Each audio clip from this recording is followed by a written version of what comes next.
Olá a todos da TV Cidade. Hoje o Viajando com a TV Cidade vai falar sobre aprendizado, sobre o mundo, sobre experiências, e quem é rico de experiências e está sempre em lugares diferentes e que está aqui hoje para compartilhar um pouco das suas viagens e dos seus aprendizados é o Diego Biondo, que a gente conversou a primeira vez. Nós estávamos em Portugal, foi um dos primeiros convidados do programa e é uma honra hoje recebê-lo aqui. Que legal, gratidão pelo convite. Espero aí poder compartilhar um pouquinho das experiências, das últimas experiências que eu tive aí rodando o mundo.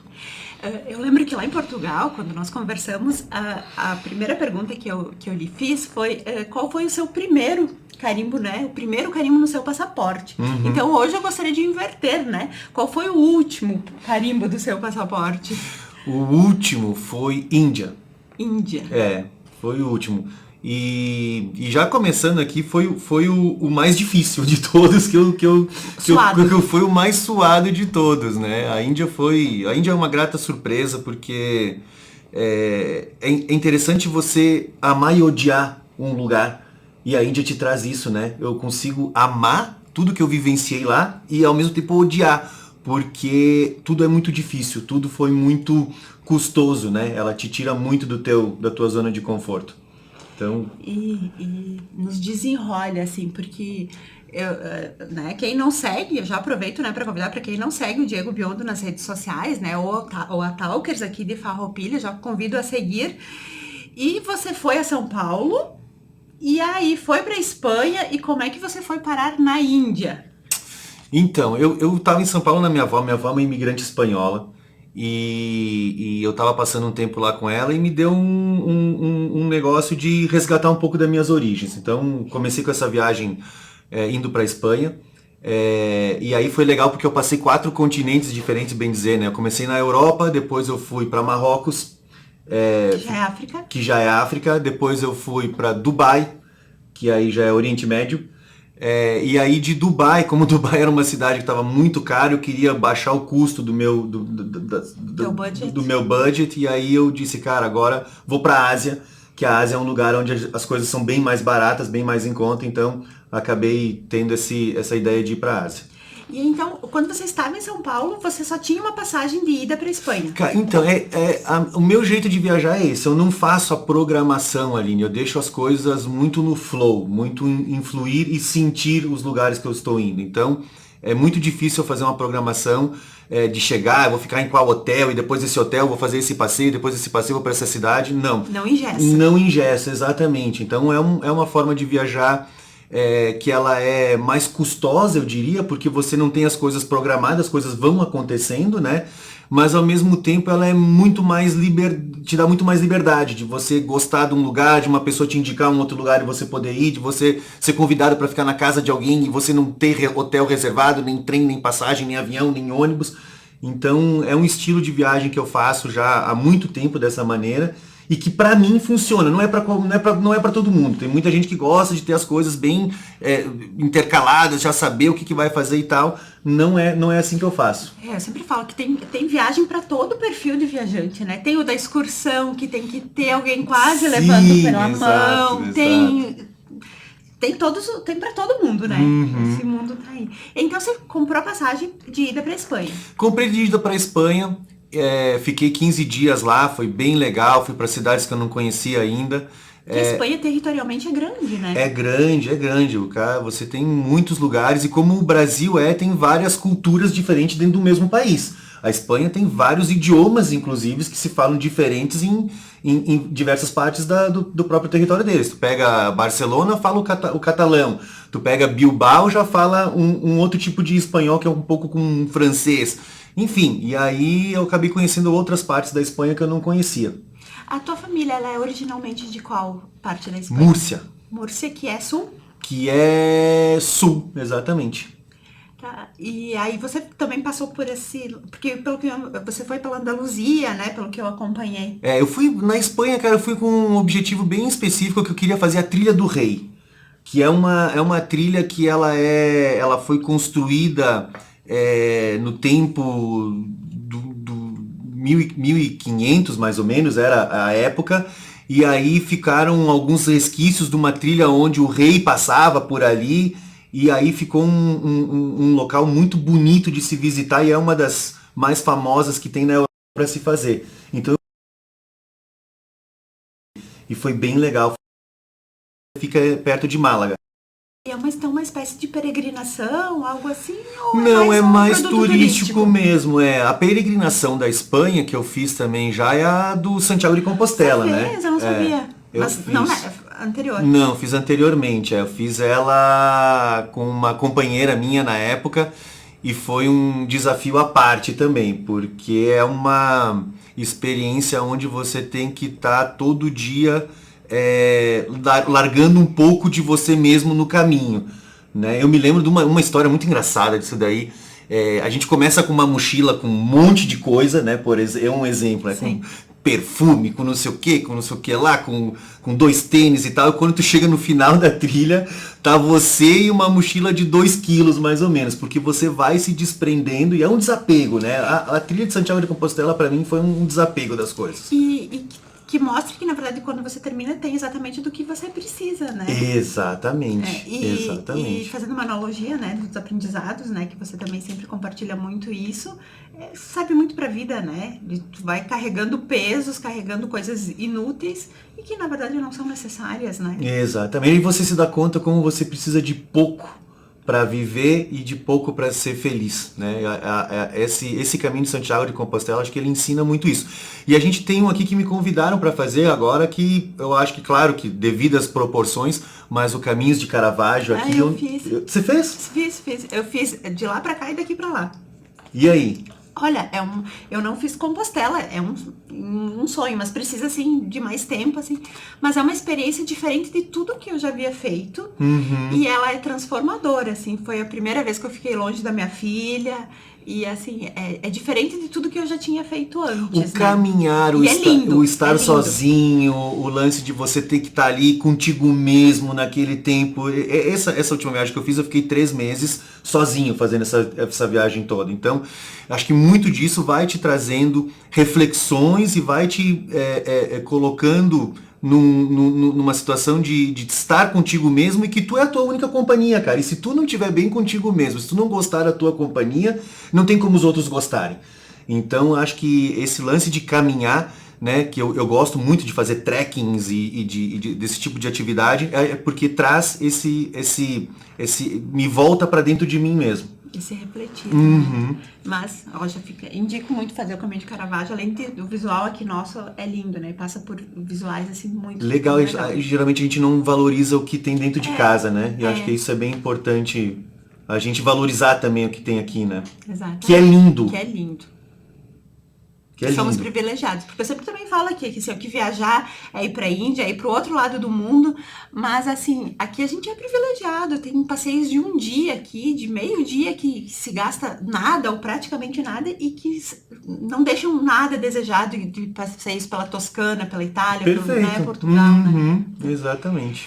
E aí estava o Diego em Portugal, fez o teu roteiro lá, queria ir pra Índia, o objetivo era ir pra Índia.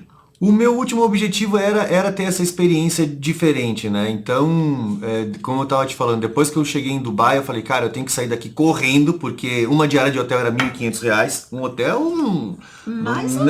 não era que eu tava no 5 estrelas no Burj Khalifa lá, né? E aí a ideia veio, eu falei, cara, vou pra Índia, vou dar esse passo agora, comprei a passagem. E aí começa a gincana, né? Nós tava falando aqui que para viajar nessa época de pandemia agora é como se fosse uma gincana, tu tem várias tarefas para cumprir para chegar no aeroporto. E que elas vão se modificando muitas vezes no decorrer do jogo, né? Ela se modifica, essa é a graça da gincana, né? Tem que ter o desafio de modificação. E aí para mim era muito simples, eu já tinha passado 4, 5 países que era só comprar passagem, entrar no avião e ir, com algumas tarefas para se cumprir. Para a Índia, eu chego no aeroporto 2 horas antes do embarque e tal, com a minha passagem, com o PCR, com o passaporte da vacinação, com a carteirinha, entrego tudo isso no check-in e a mulher me olha para mim e me pergunta, e o teu visto? E aí eu respondo para ela em inglês, cara, mas só um minuto, a Índia tem 1,5 bilhões de pessoas. Eu sou só mais um, I'm just one more. Para quem precisa de visto? E aí já foi a minha primeira pancada assim, né? De tipo, cara, não é bem assim pra tu entrar. Então nesse dia aí que eu tava querendo ir pra Índia, eu não consigo embarcar, eu volto pro saguão do aeroporto e abro o meu notebook e falo, bom, naquela lá que eu não tenho mesmo muita programação para ir, eu falo, vou para um outro lugar, né? Não tem problema nenhum. Abro o meu notebook, pesquiso, aí eu olho os países que não precisam de visto, né? Dentre eles encontro a Tailândia. Eu falo, caraca, Tailândia, quero muito conhecer a Tailândia.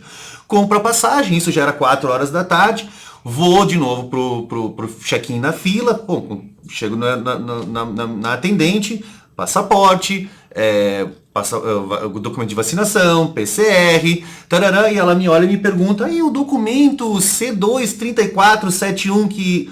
Eu digo, não, minha senhora, mas não tá aqui esse documento C234. Não, mas é que acabou de entrar, o governo mandou e tu tem que ter, senão tu não consegue embarcar. Cara, nesse dia eu perco a segunda passagem de avião, de tipo assim...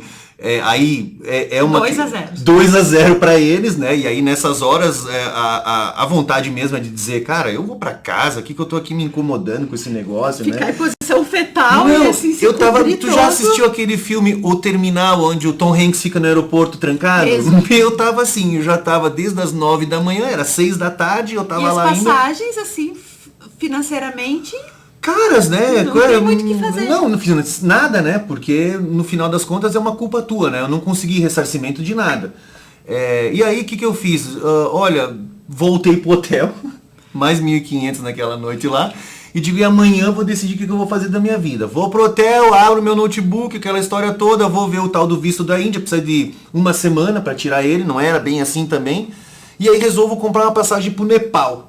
Né, que era o que estava ali perto, com um valor acessível. É o que deu. Eu falei, eu vou para essa. Olha, inacreditavelmente, pego todo o sistema de novo, vou 4 horas antes para o aeroporto no dia seguinte, entro na fila, documento, passaporte, documento da... Eu viajo com passaporte espanhol, porque minha família é espanhola, passaporte espanhol, PCR, vacinação, tarará, e aí a mulher olha e me pergunta, mas é que pro Nepal agora estão pedindo documento C234 para esse teu passaporte aqui.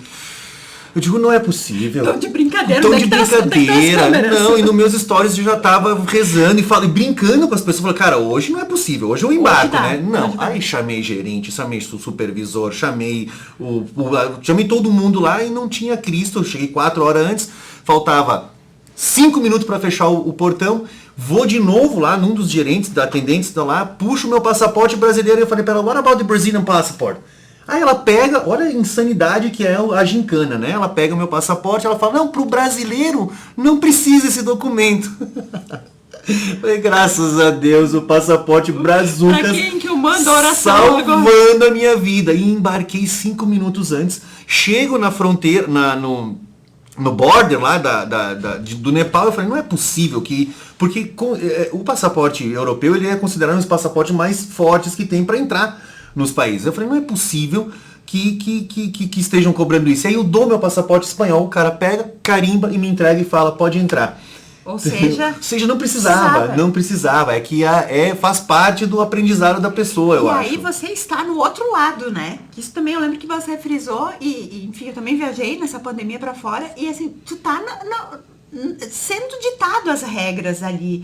E aí você vai reclamar muitas vezes, ninguém nem te dá atenção, né? Uhum. Não tem. A lei está com às vezes, o agente ali da companhia aérea. E não tem o que discutir. Não tem, eu tentei de tudo. Mas enfim, chego ao Nepal e aí eu chego lá. Eu me lembro que a primeira coisa que eu pensei, mas o que tem no Nepal? O que eu vou fazer aqui? Tipo assim, cara, nem sei o que é esse lugar aqui. Eu tinha pego para ficar 7 dias no Nepal.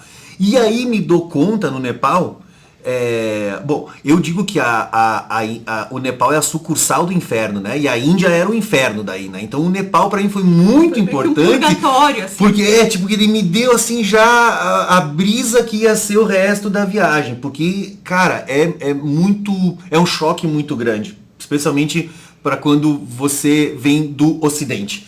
Entendeu? Então, o Nepal ali, quando eu chego, tinha 7 dias para ficar, e olha que loucura, eu troco a minha passagem para ficar 20 dias no total lá, porque aí eu descubro que o Nepal é o oásis, a Disneylândia de quem gosta de fazer um trekking.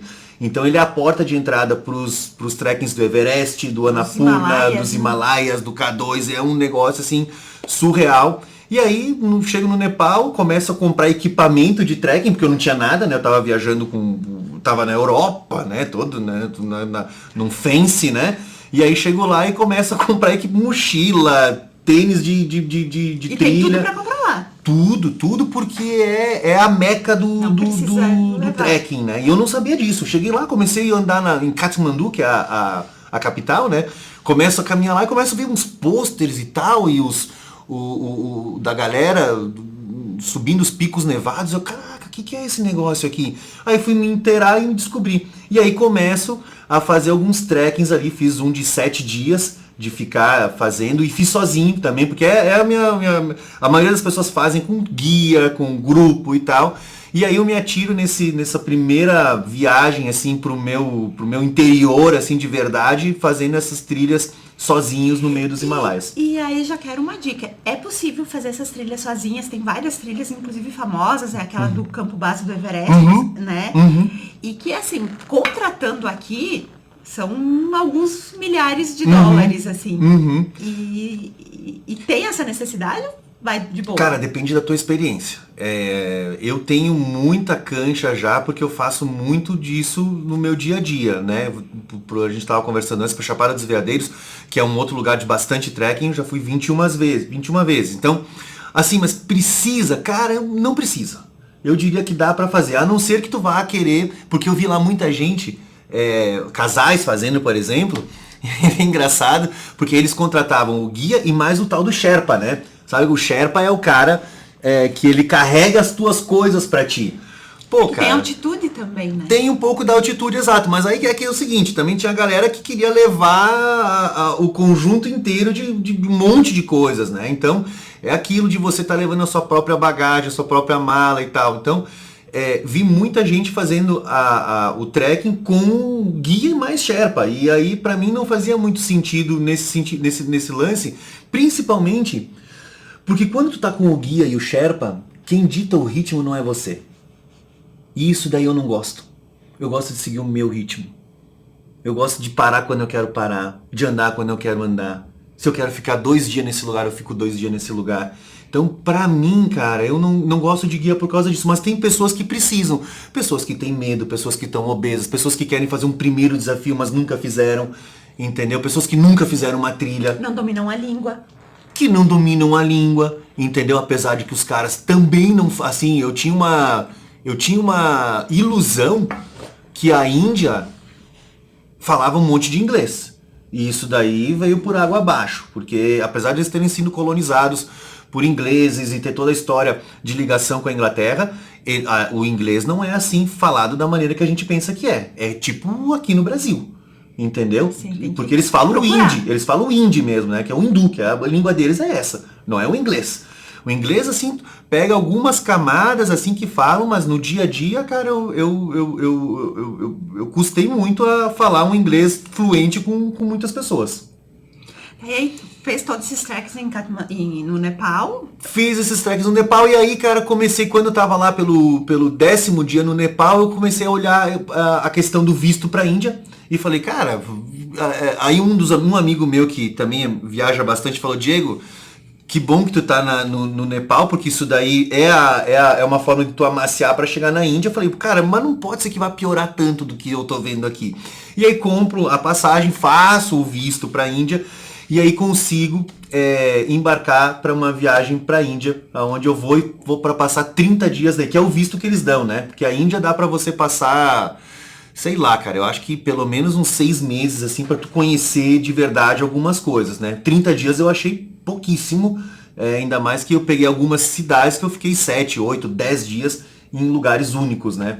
Que também, como né? A gente tá falando de território, a Índia é grande, né? Grandíssimo, a Índia é grandíssimo. E como é que foi a tua experiência lá? Cara, a Índia, eu diria que ela te desconstrói para depois te reconstruir de novo, cara. É uma experiência única, porque você começa a entender... Bom, tem vários contextos, né? Tem o contexto religioso, para começar o papo, né? que é muito diferente do nosso, que a gente está aqui acostumado com o cristianismo, a gente ouve falar um pouco do islamismo, até tal, do judaísmo e tal, mas o hinduísmo é uma religião totalmente diferente do que a gente está acostumado. Então você tá ali fazendo reverência para um Shiva, para o Krishna, para o Brahma, e aí tu vai entender que tem 50 milhões de deuses, e aí tu começa a entender como é que isso funciona, e os caras, e aí tem um ponto de reverência em cada esquina, onde as pessoas param e fazem aquela oração, então tu começa a tentar entender essa devoção que o povo tem com esses deuses, né? Que isso é uma das coisas mais maravilhosas que eu consegui entender um pouco mais dos indianos. Depois, cara, talvez a segunda coisa que você tenta entender é a relação deles com a natureza. Porque você andar no meio das vacas, você andar no meio dos macacos, no meio do... Você tá ali, tá passando cachorro, gato, porco. Cara, eu passei em ruas com, sabe? E é assim mesmo. É assim, e é super normal pra eles.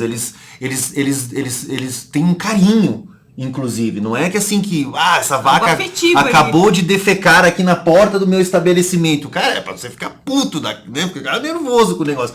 Não, é tudo muito, muito respeitoso, sabe? A terceira coisa, a comida, cara. Então tu vai colocar... Olha quantas coisas a gente já tô trazendo aqui. A questão da comida. Em sua grande maioria, o indiano, ele é vegetariano, né? Ele não come carne, até porque a vaca é sagrada. Aí né?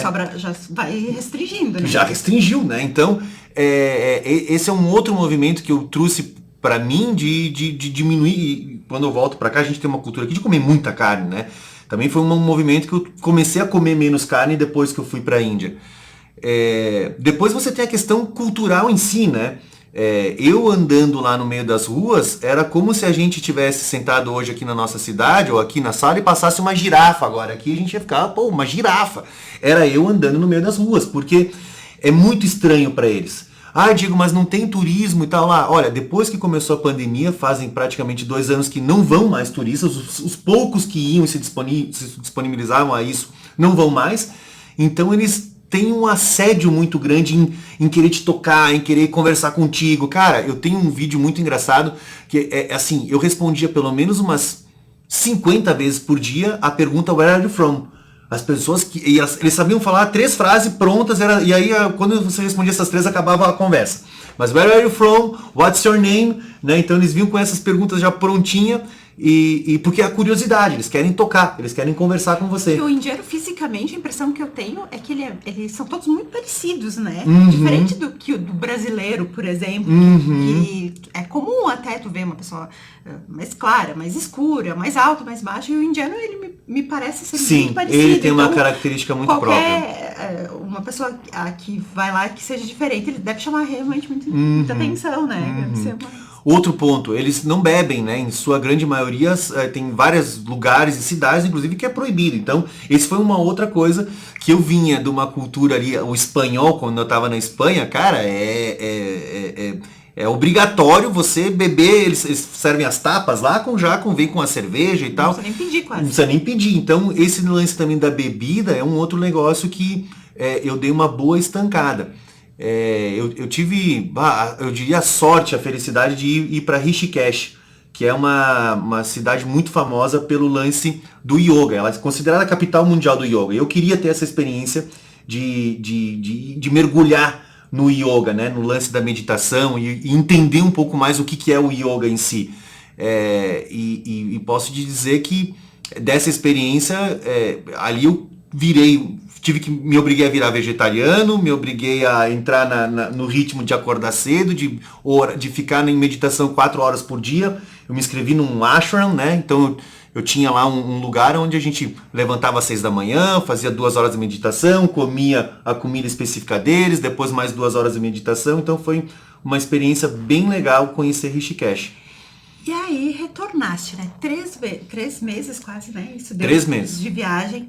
E aí o que fica, né? Porque depois de tudo isso, os aprendizados, o que dá para empregar no dia a dia? Cara, o que que fica? Fica bastante coisa, na verdade. Eu acho que a principal delas, eu fiz uma lista, eu fui fazendo uma lista de palavras que iam me vindo muito forte durante essa viagem toda. É, mas, por exemplo, coragem é uma das palavras fortes que ficaram pra mim, sabe? A coragem de você enfrentar as coisas, de você não reclamar do que está acontecendo com você, que é um pensamento muito estoico também, que vem de aceitar o que está acontecendo contigo, que a gente tem muita essa tendência de se vitimizar das coisas, de dizer, ah, mas é só comigo, ah, mas que saco, ah, mas não sei o que lá. Então, acho que uma das coisas é essa. Outra coisa que ficou muito forte para mim foi o movimento de estar constantemente saindo da zona de conforto, né? Porque eu nesse tipo de viagem, e você estando na Índia você já está fora da sua zona de conforto ao natural. Você todo dia eu tinha que levantar, eu tinha que decidir. Era uma luta. Todo dia era uma tal, cara, e aí? O que vamos fazer? Qual que é o próximo hotel? Onde é que é o próximo lugar? O que eu vou fazer hoje? O que tem para olhar? Onde é que eu vou comer? Onde é que eu vou dormir? Onde é que eu vou, o que eu vou fazer? Então, talvez esse lance de estar todos os dias saindo da zona de conforto é uma coisa que fica na pessoa, né? Então eu trago muito essa mentalidade para minha equipe também quando eu estou passando para eles algum conteúdo desse tipo. Enfim, eu acho que a gente volta diferente. Acho que fica. Eu estou muito mais sensível com as coisas, eu estou muito mais introspectivo comigo mesmo, entendeu? Eu tento não me expor mais tanto em coisas que não fazem bem para mim, em coisas que me tirem o meu tempo, que me tirem o meu foco. Então acho que eu voltei bem melhor. E para nós também é muito bom acompanhar, né? Porque viajar através das viagens dos outros é muito bom, né? E isso também só é possível pela questão, tipo, dessa tua liberdade geográfica que você tem e pela questão das línguas, né? Do inglês, do espanhol. E aí queria que falasse um pouco da Talkers, se ainda dá para matricular, como é que tá? Cara, ainda dá para matricular, as matrículas estão sempre abertas, a gente abre turma, a gente deixa as turmas abertas já pensando nas pessoas que vêm um pouco depois. Eu acho que o lance de você aproveitar bem uma viagem, Aline, ele passa por você conseguir entender a cultura das pessoas que estão ali, e para você entender a cultura você tem que se comunicar. Eu acho que assim, ir lá, fui na Torre Eiffel, tá, bateu a foto e tal, mas vem cá, tu conseguiu entender um pouco de como como eles vivem, o que eles fazem, como que eles pensam, qual que é a realidade deles mais profunda, né? Então, eu acho que a importância de você falar um idioma é você conseguir se comunicar com as pessoas que estão lá. Eu consegui entender muito melhor como é que funciona o pensamento do indiano, o pensamento das castas, por exemplo. Cara, eles ainda funcionam naquele sistema onde o pai casa a filha, onde a mãe procura a esposa para o filho. Então, como é que tu entende isso, Diego? Conversando com as pessoas, né? Eu dormi alguns dias em casas de famílias, onde a gente sentava, e aí essas famílias, obviamente, por receber muito turista, também falam inglês muito bom.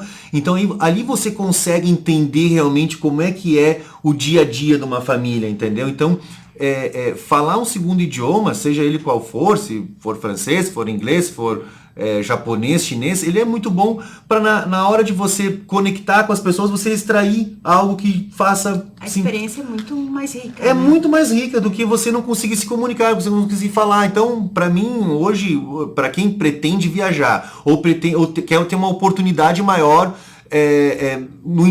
na empresa, né? Porque hoje o mundo está muito globalizado e as coisas funcionam muito ao redor do inglês. Cara, é um idioma que é quase básico para você conseguir ter um desempenho melhor, né? Uma dica que eu vou dar também para quem está nos assistindo, assim, eu tenho uma filha que tem 4 anos, ela já é o 2º ano dela na Talkers, ela começou ano passado.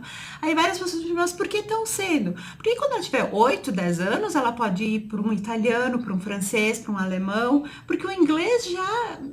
Não que não é meio que básico, não é muito a mais no currículo, tu tem o inglês, então é interessante colocar já cedinho, né? E eu vou te dizer outra coisa, é a melhor idade para colocar, porque nessa idade eles são umas esponjas, cara. O que tu dá para eles, aquilo ele absorve como uma esponja e aquilo fica muito mais. Então quando tu pega uma pessoa com 40 anos, 35 e tenta passar para ele um conteúdo, o HD dele, se nós formos pensar como se fosse um computador, o HD dele, ele já está cheio de conteúdo ali, ele tem que descartar algo daquilo ali para tentar fazer com que aquele outra informação nova que está chegando fique. Numa criança de 4, 5, 6, 7, 8 anos, tudo que está chegando é novo. Ela absorve muito mais fácil, fica muito mais fácil e a questão de pronúncia, a questão de vocabulário, ela consegue falar e formatar o jeito de falar muito mais fácil do que um adulto. Então, o lance de botar a criança, a sacada é que ela vai absorver mais fácil, ela vai pegar muito mais fácil e ela tem muito menos compromisso. Sim. Então, quando tu pega um adolescente já com 14, 15 anos, cara, os hormônios já estão pipocando, as coisas, o foco, a concentração, ela fica um pouco mais dispersa, ele já tem outras tarefas, já tem um negócio vestibular, já tem um namoradinho, já tem um não sei o que lá, que aí acaba, sabe, não sendo tão proveitoso. Acho que tem essa visão também que eu gosto sempre de passar para os pais. Então, a dica é, quanto antes, melhor. Com certeza, com certeza. Diego, queria te agradecer muito. Eu que agradeço. A tua participação aqui hoje. Já fica o convite, né? Pra sempre que tiver uma aventura nova, né? Que a gente sabe que já não vai demorar. O convite e as portas estão abertas. Tá bom, muito obrigado também a você, Aline. Espero que o pessoal goste aí. Obrigada e obrigada a todos.